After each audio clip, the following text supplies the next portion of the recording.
Hello बच्चों, आज हम अध्याय मानचित्र के भाग 2 पर चर्चा करेंगे। तो बच्चों, इस वीडियो में हम चर्चा करेंगे मानचित्र की भाषा पर, रेखा चित्र पर और खाका पर। तो चलिए आगे बढ़ते हैं और शुरुआत करते हैं हम मानचित्र की भाषा पर। बच्चों, मानचित्र में जो है तथ्यों को दर्शाने के लिए शब्दों के बदले चिन्हों का प्रयोग होता है।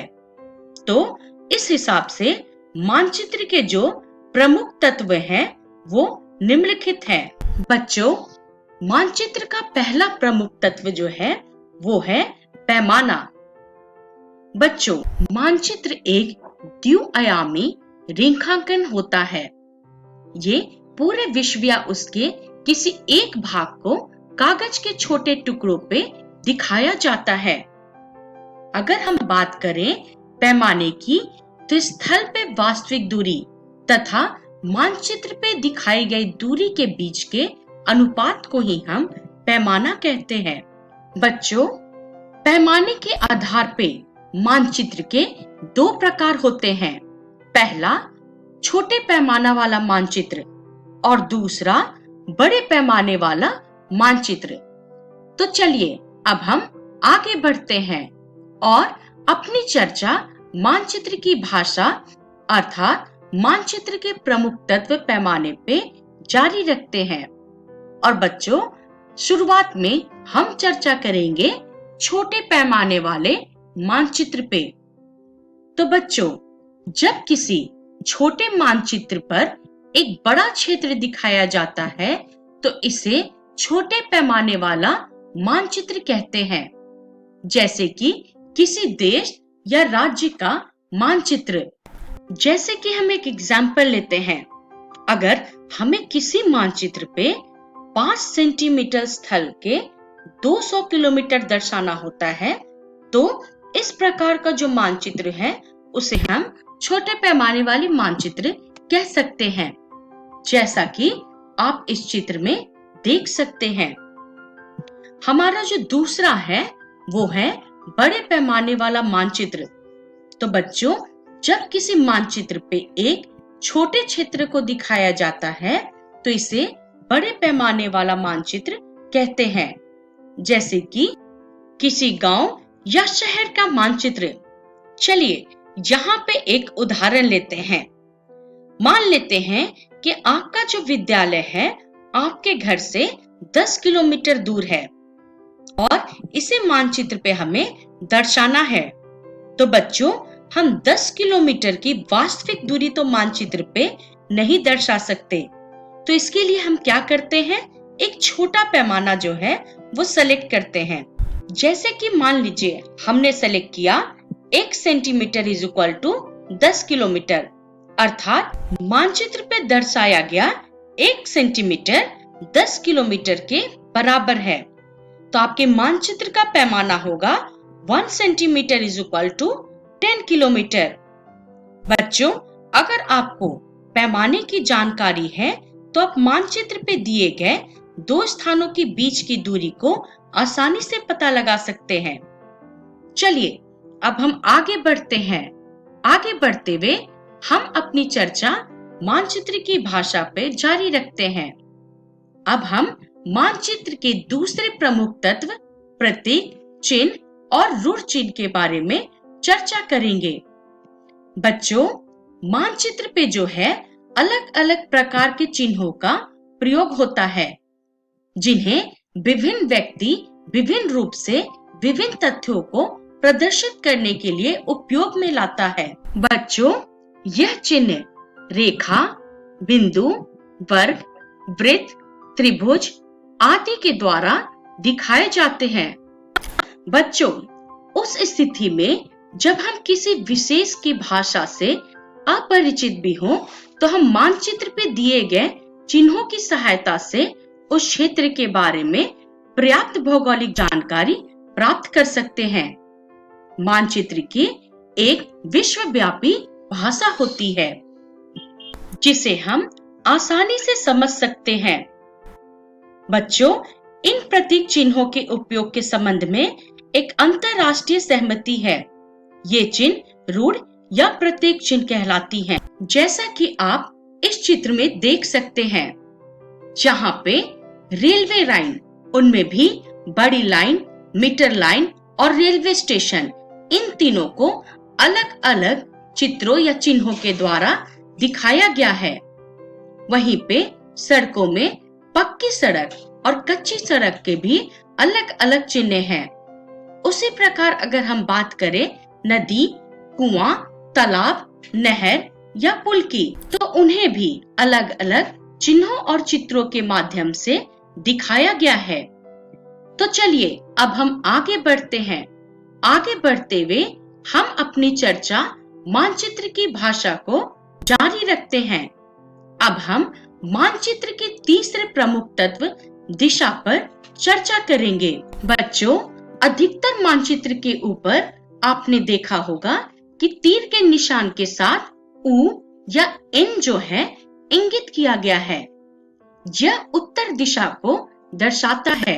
एक बार हमें उत्तर दिशा का ज्ञान हो जाए तो हम चारों दिशाओं को आसानी से खोज पाते हैं। बच्चों, उत्तर, दक्षिण, पूरब और पश्चिम को प्रधान दिक् बिंदु कहा जाता है, जैसा कि आप इस चित्र में देख सकते हैं। बच्चों, इन दिक् बिंदुओं के बीच 4 और दिशाएं होती हैं, जो आप चित्र में देख सकते हैं, जो हैं उत्तर पूर्व, दक्षिण पूर्व, उत्तर पश्चिम और दक्षिण पश्चिम। तो चलिए अब हम आगे बढ़ते हैं और अब हम चर्चा अपनी मानचित्र की भाषा पे जारी रखते हैं। अब हम मानचित्र के अन्य प्रमुख तत्व रंग के बारे में चर्चा करेंगे। बच्चों, मानचित्र पे तथ्यों को स्पष्टता से दर्शाने के लिए विभिन्न रंगों का भी उपयोग किया जाता है, जैसे जल के लिए नीला रंग, काले रंग से रेल मार्ग और हरे रंग से वन या वनस्पति और पीले रंग से कृषि प्रदर्शित किए जाते हैं। चलिए हम इसे उदाहरण के द्वारा समझने की कोशिश करें। ये देखिए बच्चों, ये जो है इंडिया का जो है मेन मैप है। आप इस मैप पे अलग अलग रंग, जिसकी चर्चा हम ऊपर किए, उसको देख सकते हैं। जैसे कि आप यहाँ पे देख रहे हैं नीला रंग, अर्थात ये रंग जो है वो जल को प्रदर्शित कर रहा है। चलिए इसको थोड़ी और बारीकी से हम दूसरे मैप में देखें। हमने बात की थी कि काले रंग से जो है रेल मार्ग दिखाए जाते हैं। तो बच्चों, आप ये जितने भी रेल नेटवर्क हैं, आप ये देख रहे होंगे एक दूसरे से कनेक्टेड नेटवर्क है। ये जो है रेल नेटवर्क है और इनको काले रंग से प्रदर्शित किया गया है। अब अगर हम अगला देखें तो आप देख सकते हैं यहाँ पे पीले और हरे रंग से प्रदर्शित किए गए हैं। तो बच्चा, पीले रंग जो है वो कृषि के लिए प्रदर्शित किया गया है और हरा रंग जो होता है वो वन या वनस्पति को। तो इसी प्रकार से आप जो है मानचित्र पे इस्तेमाल में किए गए रंगों के माध्यम से बहुत आसानी से पता कर सकते हैं कि ये रंग किस चीज को प्रदर्शित कर रहे हैं। चलिए अब हम आगे बढ़ते हैं और अब हम बात करेंगे रेखा चित्र पे। बच्चों, जो रेखा चित्र है वो एक ऐसा चित्र है जो पैमाने पे आधारित ना होकर याददाश्त और स्थानीय अवलोकन पे आधारित होता है। मान लीजिए आपको किसी मित्र के घर पहुंचना है और आपको उसके घर का रास्ता नहीं पता। आपका मित्र आपको अपने घर का रास्ता बताता है या उसकी जानकारी देता है। इस आधार पे आप कागज पे एक कच्चा नक्शा बनाते हैं। तो बच्चों, जो आप कच्चा नक्शा जो है कागज पे बनाए हैं, उसे ही हम रेखा चित्र कहते हैं। बच्चों, रेखा चित्र जो है बिना पैमाने के बनाया जाता है। जैसे कि हम ऊपर चर्चा किए, ये सिर्फ याददाश्त और अवलोकन के बेसिस पे ही बनाया जाता है, जैसे कि आप इस चित्र में देख सकते हैं। चलिए अब हम आगे बढ़ते हैं और अब हम चर्चा करेंगे खाका पर। बच्चों, एक छोटे क्षेत्र का बड़े पैमाने पे खींचा गया रेखा चित्र ही खाका कहलाता है। एक बड़े पैमाने वाले मानचित्र से हमें बहुत सारी जानकारियां प्राप्त होती हैं, लेकिन बहुत सी ऐसी जानकारियां हैं जो हमारे लिए आवश्यक होती हैं और हम उन्हें मानचित्र के माध्यम से प्राप्त नहीं कर पाते हैं, जैसे भवन की ऊंचाई, किसी कमरे की लंबाई इत्यादि। तो ऐसी जानकारियों को हम खाका के माध्यम से आसानी से प्राप्त करते हैं।